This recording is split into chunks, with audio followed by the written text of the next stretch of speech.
वनिता विहार सुनने वाली सभी बहनों को रश्मि शरण का प्यार भरा नमस्कार।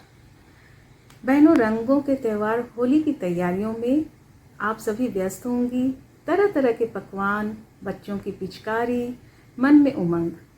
बहनों, ये त्यौहार हमें नई ऊर्जा से भर देते हैं। विशेषकर होली ऐसा त्यौहार है जिसमें सारे गिले शिकवे भूलकर सब एक रंग में रंग जाते हैं, और वो है प्रेम और भाईचारे का रंग। बड़ों के लिए आदर, छोटों के लिए स्नेह, चारों ओर खुशियों के रंग। लेकिन बहनों, रंग अगर प्राकृतिक हो तो अच्छा है, हमारी सेहत के लिए भी और वातावरण के लिए भी। क्योंकि केमिकल वाले रंग और गुलाल हमारी आँखों और त्वचा को नुकसान पहुंचाते हैं, और कभी कभी इनसे एलर्जी की भी समस्या हो जाती है। विशेष रूप से छोटे बच्चों को इन रंगों से बचाना चाहिए।